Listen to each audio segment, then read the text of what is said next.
Hello, Petal. How you doing? How are things? How's your week been? It's been a week now since I ended the other one. I do have to remaster some of the last chapter, and today we're going to be starting Flying Dutch, but you can hear I've got a little bit of a croak in my throat still, but thanks to Rose and her amazing honey, hopefully we should be able to get through this chapter, even though it's been a bit of a snotty week. How are things been? Are you all keeping warm? It's a bit of a cold snap here, but that's what's to be expected in winter. Well, in the Northern Hemisphere anyway. So if you're in the Southern Hemisphere, keep hydrated. You know, if you're too hot, drink lots of water. And if you're in the Northern Hemisphere, wrap up nice and warm. So I understand that there's been some wildfires out in Tasmania, so sending lots of love to Warren and Mary Lou. Just hopefully just take care, look after yourselves, and we're thinking of you. And everybody else, let me know how you're doing in the comments or drop me a line. I do like my emails. You know, I know sometimes they take a little bit of a while to reply, but it's been a bit of a week. It has been a bit of a week. But it's okay. We can get by and we can get on, as it were. So, yes, I'm a little bit tired, a bit low on energy, but that's a good time to just settle down, relax, and read. So I'm going to have to do an American accent in this one, and hopefully not Dutch, because although I speak a little bit of Dutch, it's not my best accent, to be perfectly honest. But we'll give it a try, see how we can do. But yeah, that's just the way these things go. Right, I'm going to stop waffling because it's getting on for 2 minutes, and you're probably bored to tears of me waffling by now. So then, my lovely, lovely beans, if you could hit that like button, hit the notifications bell, share and subscribe, and if you do listen all the way through, I would really appreciate it. But I know you sometimes doing it in installments is a good thing. Right, but yes, if you want to listen all the way through, that's amazing. It really does help out. Okie dokie, lovely beans. It's chapter 1 of Flying Dutch by our beloved Mr. Tom Holt. It's always a little startling to hear your name in a public place, and Vanderdecker froze. The beer in his glass didn't, and the froth splashed his nose. He put the glass down and listened. The story of the Flying Dutchman, the man opposite had said, slowly, so as not to be seen as staring.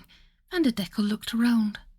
His profession had trained him to take in all the information he needed to enable him to form a judgment in one swift glance, and what he saw was a plump young man wearing a corduroy jacket and a pink shirt with a white collar. Trousers were slightly too tight, round, steel-rimmed spectacles, talking at a girl at least 7 years his junior. American. Vanderdecker wasn't much taken with what he saw, but he listened anyway.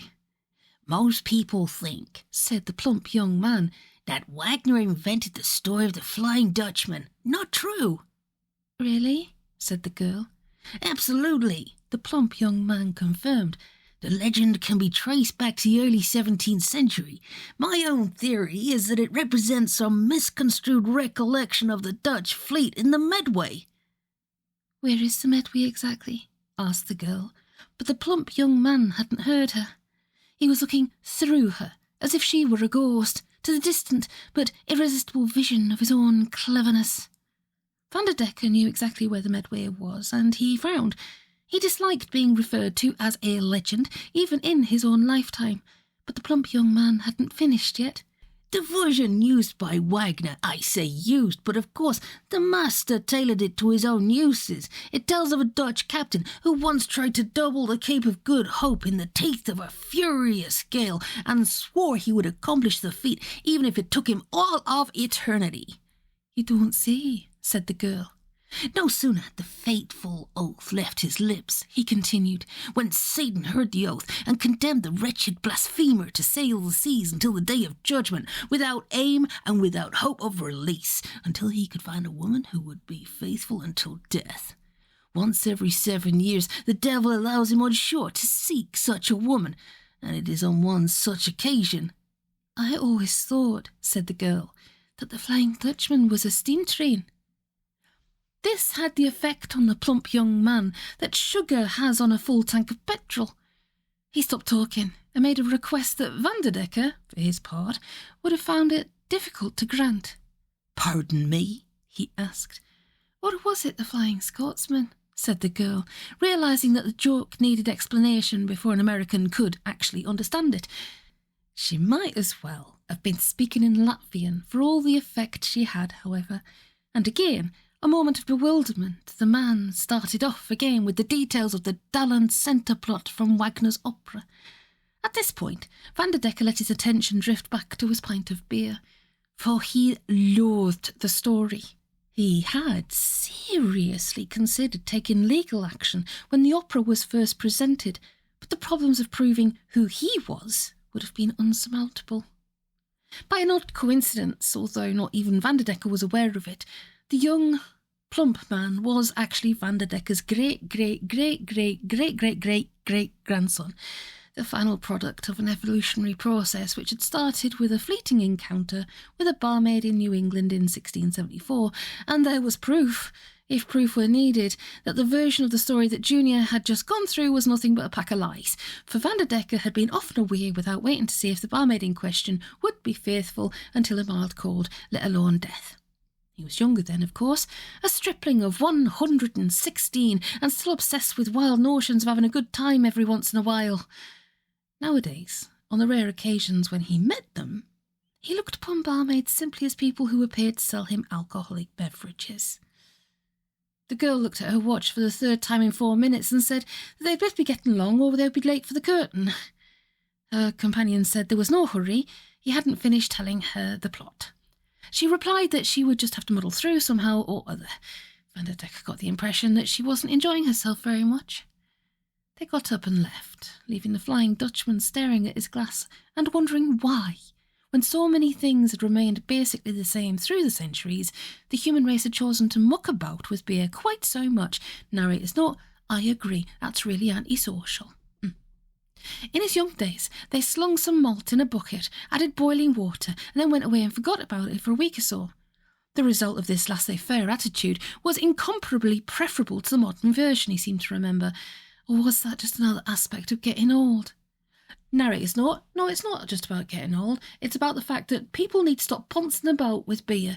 I mean, you got all these micro binky breweries all over the bloody place making beer out of nettles and flowers and just make beer. Just keep it simple. Just brew some beer. It doesn't need to have the blood of a firstborn child in it. You know, it doesn't need to have a fancy name that you trip off when you try and say it. You just make beer. Just it's the same thing. I'm gonna get on a rant here. It's the same thing with salted caramel and frickin' stripped pork. I can't even. Pulled pork, that's what it is. The internet and social media has a lot to answer for. Right. Not that he was getting old, of course, no such luck. He looked and felt exactly the way he did in 1585, which was more, he reflected, than you could say for Dover Castle. Melancholy reflections on the subject of beer led him to even more melancholy reflections concerning the great web of being, and, in particular, his part in it, which had been so much more protracted than anybody else's. Not more significant, to the best of his knowledge. His role in history was rather like that of lettuce in the average salad. It achieves no actual useful purpose, but there's always a lot of it. But this was by no means a new train of thought, and he knew how to cope with it by now. He finished his drink and went to the bar for another. As he stood at the bar and fumbled in his pocket for money, he tried playing the old I remember when game, which had entertained him briefly about a century ago and which now only irritated him. I remember when money was real money, he said to himself, when it was made of solid silver and had lots of Latin on it. I remember when you could have bought all the beer in Bavaria, plus sale tax and carriage for the price of half a pint of this. I even remember flared trousers. That dates me. As he sat down to his drink, he tried to think of something that wouldn't set him thinking about how incredibly long he had lived, just for a change. He tried to think of what he was going to do next. But that, of course, wouldn't take him very long because he knew exactly what he was going to do next. He was going to get pathetically drunk, crawl back to his hotel, and wake up with a splitting head the next morning, which would leave him in no fit state to go flogging around Hatton Garden selling gold bars. After he had sold the gold bars, he would traipse through the bookshops and buy up enough reading matter to keep him from going stark raving mad for the next 7 years. Then he would do the rest of his shopping, which would only leave him just enough time to get pathetically drunk again before slouching back to Bridport and his bloody ship and his bloody shipmates. It wasn't that he didn't want to find a woman who would be true until death. He simply didn't have the time. He was following the first part of this programme with almost religious diligence when several hours later the plump man and the girl came back for a last drink. Vanderdecker hoped that they would enjoy it, since it might make up for an otherwise completely wasted evening, witnessing that puerile burlesque of his life story. For his part, as usual, Vanderdecker had come to terms with modern beer and was rather better adjusted to the world in general. He no longer cared if he appeared to be staring. Staring was fun, at any rate. It was considerably more entertaining than what he'd been doing for the last 7 years, and a good long stare might help clear his head. "The costumes," said the girl after a long silence, "were quite pretty." Her companion gave her the sort of look that should have been reserved for a tourist who goes to Rome just to look at the gasworks. "What did you think," he asked, with obvious restraint, "of the music?" "I got used to it," she replied. "After a bit, like a dripping tap," she added. That seemed to wrap it up as so far as the plump young man was concerned. "It's that the time," he said without looking at his watch. "I must go or I'll miss the last train." "Must you?" said the girl. "Oh well, never mind. I think I'll just finish my drink." "See you tomorrow then," said the plump man. "Perhaps we can make a start on the July figures." Shortly afterwards, he wasn't there any more. Vanderdecker, however, continued to stare. If the girl was aware of this, she gave no sign of it. She was reading her programme. Presumably, Vanderdecker imagined the summary of the plot.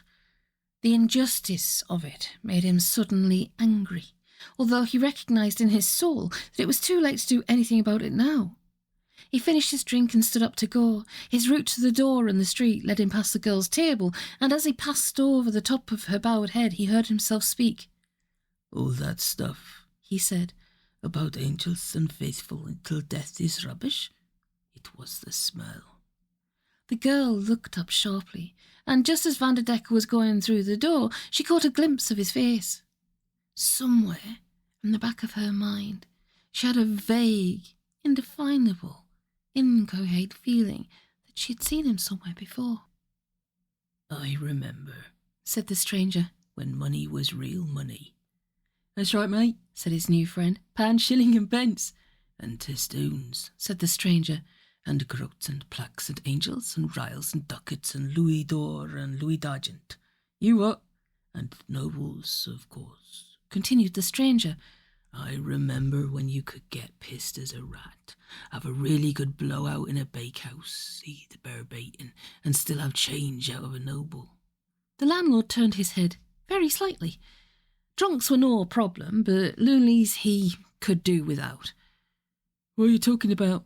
asked the stranger's new friend, in a tone of voice that suggested that their friendship might soon end as rapidly as it had begun. "Before your time," explained the stranger, twirling his beer around in his glass to revive the flagging head. "Can't expect you to remember nobles." "Are you taking the—" "No," said the stranger. "Are you?" 20 years of keeping a pub in this particular district of Southampton had given the landlord a virtually supernatural instinct for the outbreak of a fight. Unfortunately, he was at the other end of the bar, and before he could intervene, the stranger's new friend had hit the stranger in the face. Very hard. Now, it is not. I used to actually go drinking in Southampton when I was in my 20s, and there was a place called, well, you would pronounce, if you read it as, like, phonetically, it would be Belvoir Valley, but it was actually otherwise pronounced as Beaver Valley, and it was where the underground goth club was, which was really awesome. Was it the underground? What was it called? I'll remember at some point, but yes, it was. This is on point. Right, where were we at? Unfortunately, he was at the other end of the bar, and before he could intervene, the stranger's new friend had hit the stranger in the face very hard. "Christ almighty," said the stranger's new friend. There was blood streaming from his lacerated knuckles, and the stranger was grinning. "Go on," he said. Hit me again. Before this invitation could be accepted, strong and practised hands had taken up both parties and put them out in the street. For his part, the stranger landed awkwardly, staggered, lost his footing, and fell extremely heavily against the parking meter. The parking meter broke, but not so the stranger. He simply gathered himself carefully to his feet, looked around, and set off in search of another pub he remembered in this part of town. When he got there, however, it was boarded up. It had been closed for the last 7 years, ever since party Royal Marines had started a fight with a man they thought was trying to be funny, and which had ended with 5 very, very confused Marines receiving treatment for fractured hands and feet. Narrator's note, that means it's got to be St Mary's. Right. So St Mary's actually wasn't that bad. It had a couple of record shops called Ferret and Weasel. They were opposite each other. One was LPs and vintage vinyl. The other one was like cassettes and CDs and stuff like that. So yeah, but Ferret and Weasel, they were by the same people but opposite each other. But the club was actually, the pub on top was called the Hobbit, and the club down below was called the Dungeon, which was in a cellar, like one of those really, if you can imagine, like Southampton's a port, so you can imagine like the buildings in this area, they had like the old, very old sort of like sea cellars sort of thing, and they made it into a club. But the sea obviously wasn't in it, and it was a bit higher up land, but they still had the same sort of architecture. Anyway, that was a real tangent. I've gone really off the story, so let's get back to it. Thank you for your indulgence. At this stage, of course, the Dow Jones was still buoyant. The Hang Seng had never had it so good. The FT was climbing like a deranged convolvulus. Figures and futures were trading as if there was no tomorrow, and the only currency that wasn't performing too well was the Confederate dollar. In an alleyway in the centre of Cadiz, a rather disreputable-looking cat was stalking an empty crisp packet. Just as the cat had resolved to pounce, a puff of wind caught the crisp packet and blew it into the middle of the highway, along which an articulated lorry full of cans and tomato soups were travelling. Narrator's note, don't like the way this is going. The cat saw this, but decided to pursue its quarry nevertheless. He had been stalking it for over half an hour, and he was bloody well damned if he was going to let it slip through his paws now. Now, the lorry driver, to his credit, did his best to brake, but the momentum of a heavily laden Mercedes lorry is not an easy thing to dissipate quickly. There was a thud, and the cat was sent flying across the road. The lorry driver continued on his way and soon put the incident out of his mind. The cat wearily got to his feet and looked around for the crisp packet, but it was nowhere to be seen.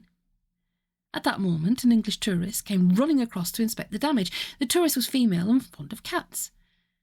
When she saw the cat get up, she couldn't quite believe her eyes. She had seen the poor animal being run over by the lorry. It must have been killed, but it hadn't been.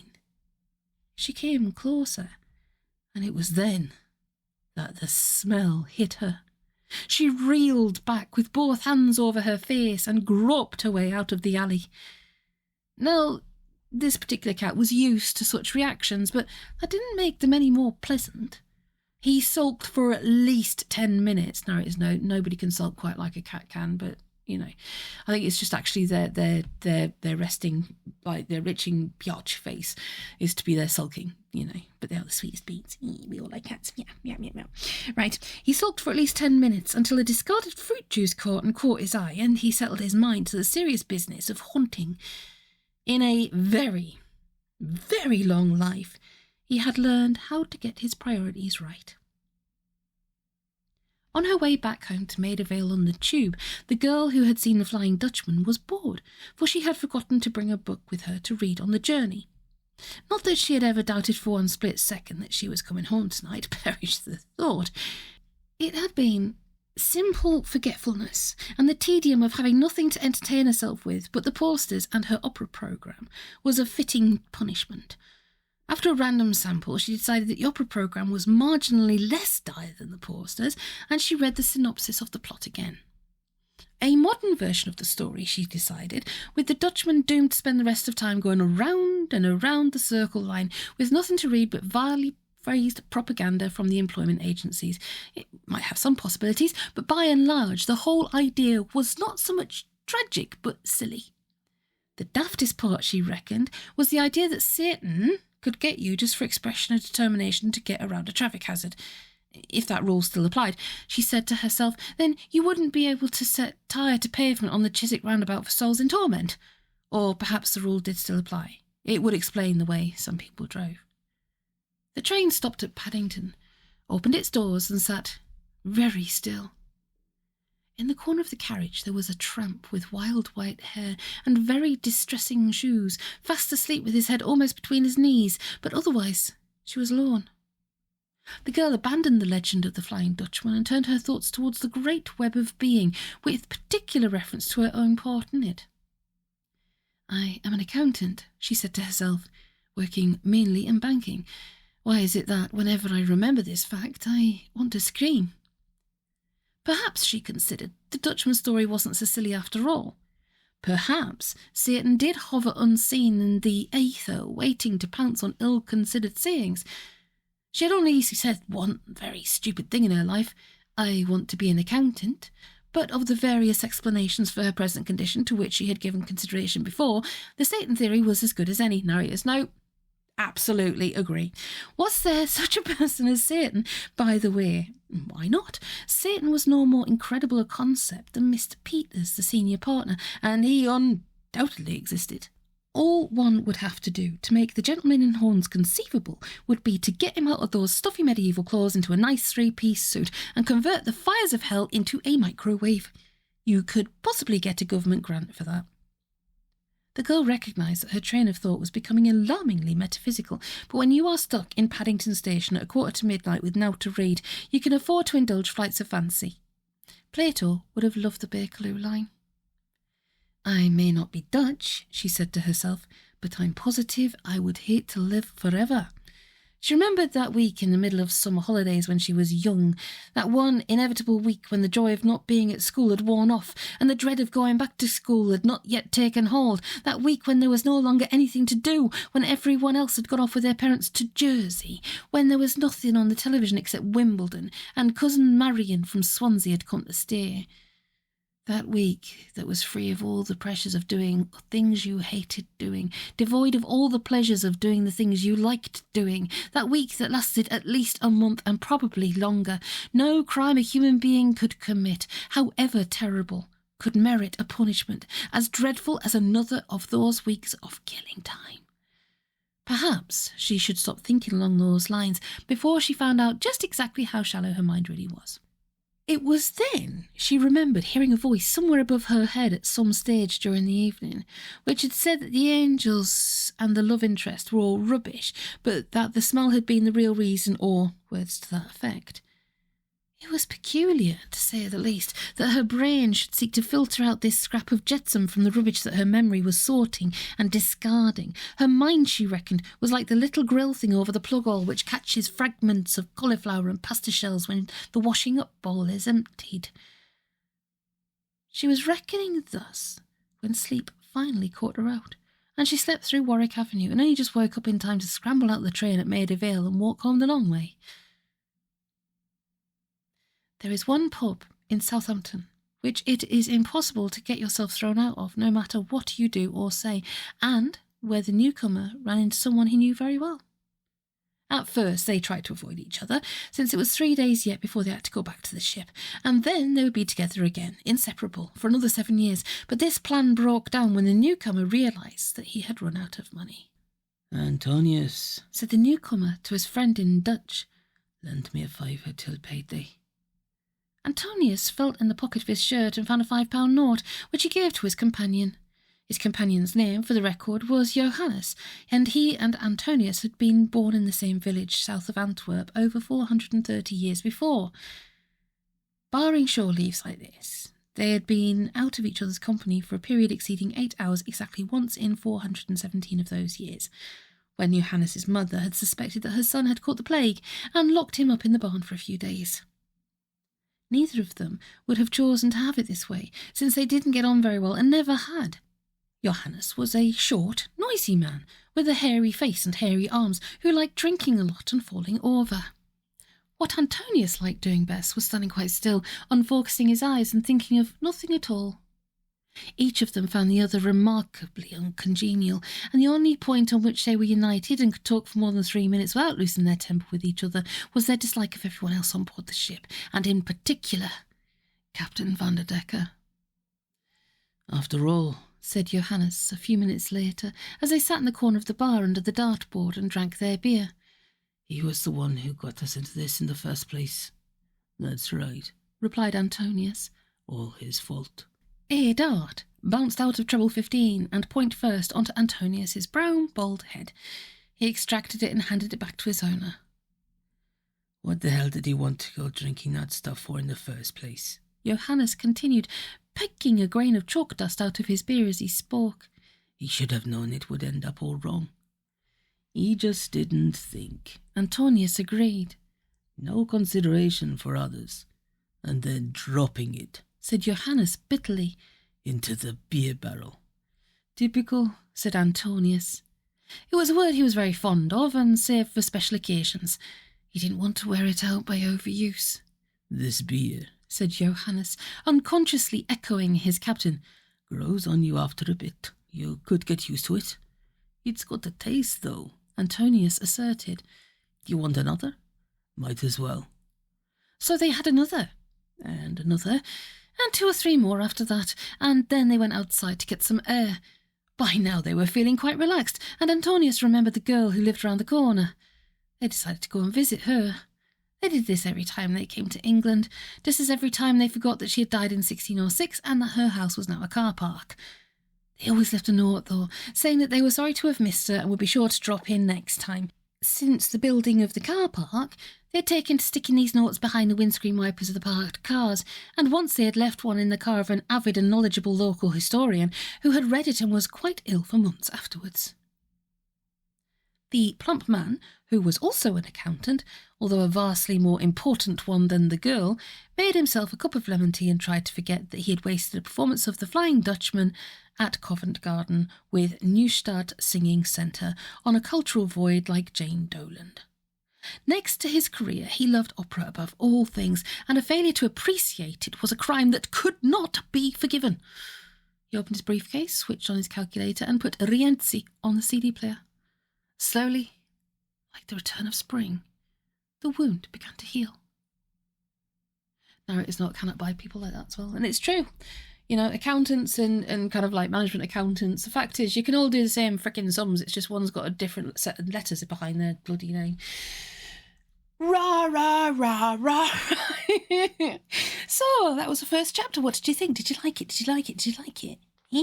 I'm reading the Korvacs as well because I bought the trilogy on ebook just so we could enjoy that too, and I'm loving it so far. I just need to kind of get me head around characters and concepts and stuffs, and you know, generally I just need to read the first couple of chapters and I can kind of get an idea of the kind of like the character profiles and that sort of thing.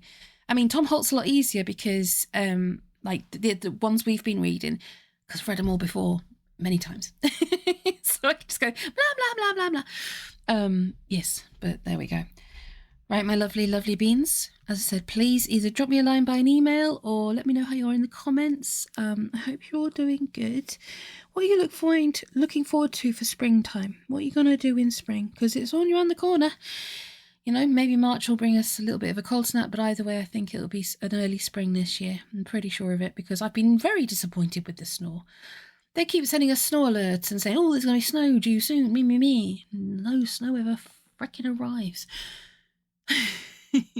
That's my whinge, like me. There was something else I was going to tell you about, and I can't remember what it was, so we'll have to wait until the next time.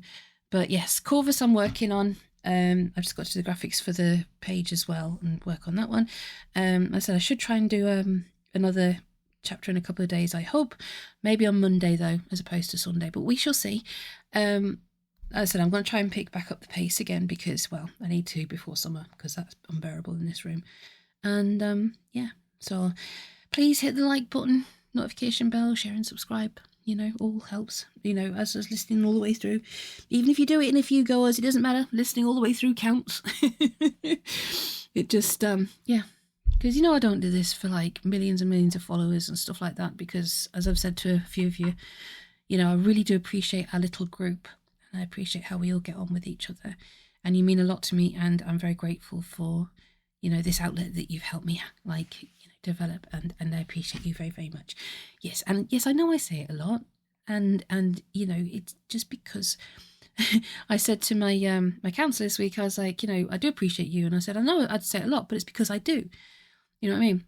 And she said to me, she goes, well, we never expect it, but it's really nice when somebody says it. She goes, but you've got to remember that you do the work too.